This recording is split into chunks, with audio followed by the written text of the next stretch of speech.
latido de fe. Fe que se escucha. Fe que se vive, un latido a la vez. Bien, ya estamos a día martes, 24 de febrero. Estamos estudiando la lección número 9, que titula Reconciliación y Esperanza. Y hoy día, como día martes, titula El plan eterno de Dios. Bueno, vamos a buscar en Colosenses capítulo 1, versículos 24 y 25. Y también vamos a leer la pregunta que dice acá. ¿Qué dice Pablo acerca de su sufrimiento por causa de Cristo? Y damos lectura a eso. 24-25.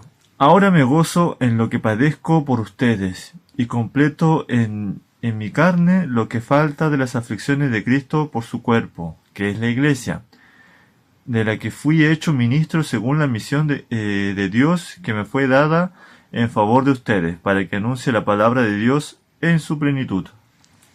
Ya, entonces, ¿qué dice Pablo acerca de su sufrimiento por causa de Cristo? Primero empieza diciendo, ahora me gozo. Ya habíamos en otras lecciones visto, ¿cierto? Sí. El regocijo. Él se regocijaba por la oportunidad de llevar el evangelio a gente que no conocía. Y exactamente, entonces él una vez más muestra aquí un gozo, y vemos en el comentario, y aquí quisimos anotar y queremos compartir con ustedes lo que anotamos. Acá Pablo se regocijaba al sufrir esta persecución por causa de Cristo, si así podía aumentar la fe de los cristianos. Esa era su importancia. Y más adelante el texto dice, y cumplo en mi carne, dice lo que falta de las aflicciones de Cristo por su cuerpo, que es la Iglesia. Él hablaba aquí una vez más, ¿cierto?, con esta similitud, de esta metáfora que habíamos visto la semana pasada, ¿te acuerdas de la cabeza y el cuerpo es la Iglesia? Ya, por lo tanto, él hablaba que él estaba sufriendo en su carne con todas las situaciones que estaba viviendo, ¿ya? Pero él se regocijaba porque sentía que era un aporte para trabajar, a pesar de las condiciones en las que muchas veces se encontraba, que era preso, ¿no? Vamos a continuar con la lección.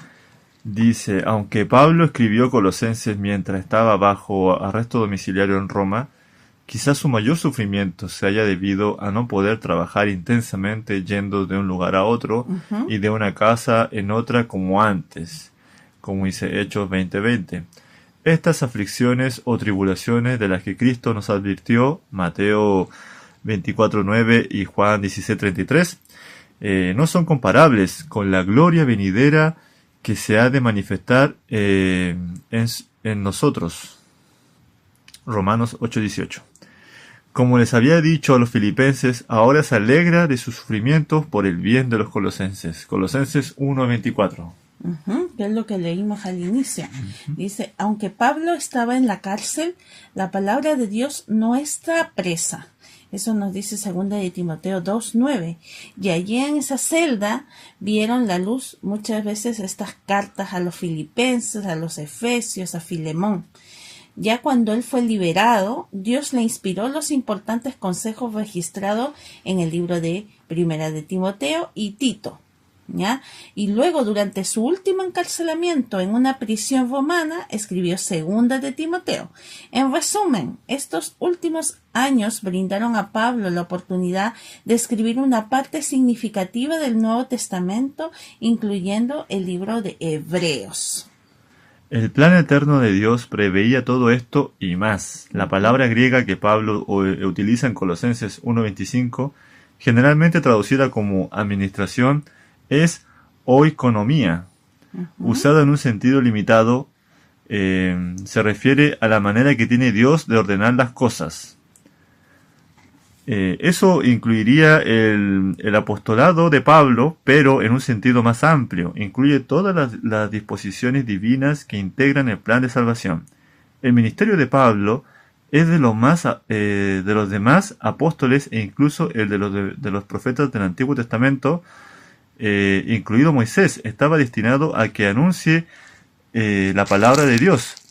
Todo ello en relación con este plan divino. Ya, volviendo, ¿cierto?, a lo que mencionaba de esta traducción de administración, que es, ¿cierto?, oikonomía, que es mayordomía, ¿vale? El comentario nos habla que dice que el gran principio que gobernaba Pablo era el de colaborar con el plan y el propósito supremo de Dios. Declara que se le ha asignado una mayordomía en esa providencia suprema de Dios. Cumplidamente la palabra de Dios. El propósito de la mayordomía de Pablo era predicar la palabra de Dios y su meta era cumplirla hasta el máximo. No importando las condiciones en las que se encontrara, él iba a seguir avanzando su evangelio de una u otra manera, que en realidad es el evangelio de Cristo, que él fue portador. Vamos a continuar. Aunque analizaremos este tema con más detenimiento en el estudio de mañana, resulta útil en este momento observar que Pablo reconocía que su ministerio no era más que una pequeña parte de un plan divino mucho más amplio y de largo alcance que comenzó a ponerse en práctica desde la creación del mundo.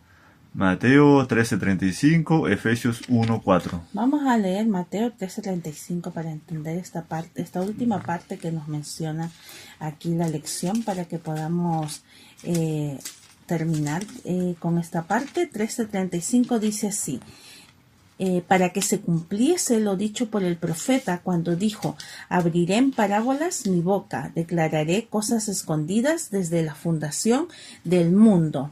Y también tenemos el libro de Efesios, ¿cierto? ¿Cuánto es? Efesios 1:4. 1:4. Ese nos dice: según nos escogió en él antes de la fundación del mundo, para que fuésemos santos y sin mancha delante de él.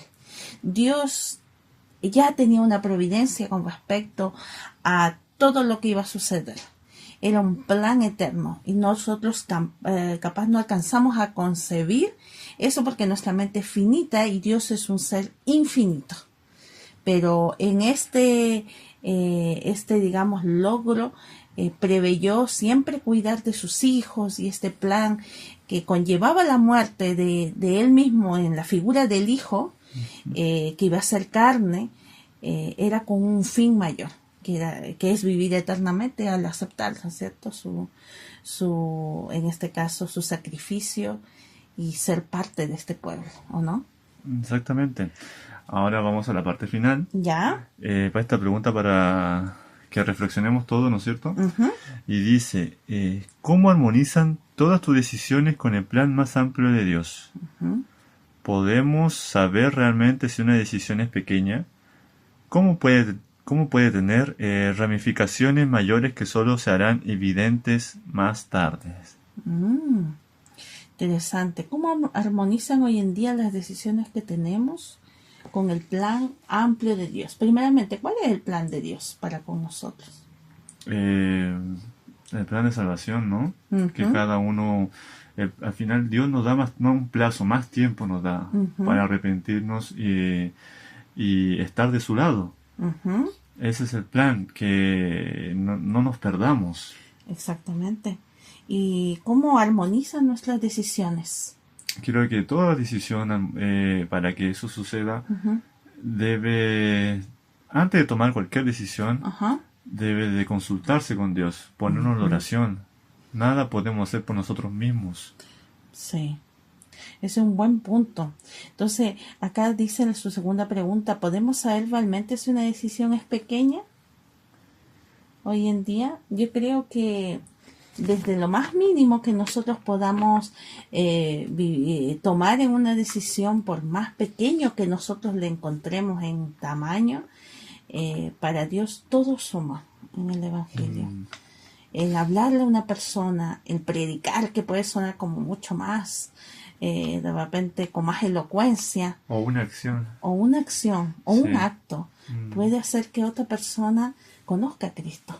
Y no necesariamente ser el gran predicador. Eso no quita el hecho de que existen personas, ¿cierto?, con este talento que está convertido en don.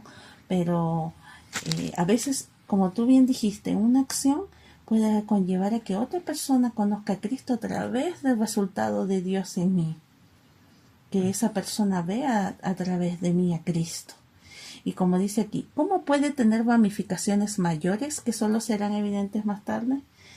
¿Por qué? Porque ahora capaz no lo vemos. Es como que vemos un cuadro, pero vemos solamente una partecita del cuadro, una esquinita del cuadro. Y O sea, si nosotros a través de nuestras acciones, ujú, de lo que podamos decir, es como decían, dejar una semilla, ¿no es cierto?, en las sí, personas y luego ya el trabajo del Espíritu Santo es llegar a las personas. sí. Y a veces uno lo puede Mm, encontrar, por muy pequeño que sea, puede tener un gran significado y Dios puede mm, trabajar bajo esa cosa pequeña que nosotros encontramos en dimensión, en hacerlo algo grande, que de repente otras personas mm, terminarán, como fue el caso de Pablo, ¿ya? ujú, Que dejó el Evangelio, nos deja ahora de manera escrita sus cartas y seguimos estudiando y que a través de su vida seguimos estudiando también y mm, a través de los ejemplos de la Biblia, ¿no? claro. Hay un plan eterno, como decía el título de la lección. Y capaz no lo dimensionamos, mañana vamos a ver un poco más de este tema y recordemos que Dios tiene los mejores planes Mm, para nuestras vidas. Pero como tú bien decías, hay que poner nuestras decisiones en Él. en el... Bueno, somos Vlad y Emi. Si este contenido es de bendición para ti, Te invitamos a suscribirte, seguirnos y compartirlo, que es lo más importante. no te olvides darle a la campanita para que YouTube te notifique cada vez que subamos un nuevo video. Y bueno, que tengan un buen día. Ah, me falta todavía. Y no se olviden darnos su like, que es la manita arriba. Eh, También va a estar apareciendo el video de la lección del día anterior, por si te lo perdiste y te puedas poner al día. Que tengan un buen día martes. Ahora sí. Adiós. Bye bye.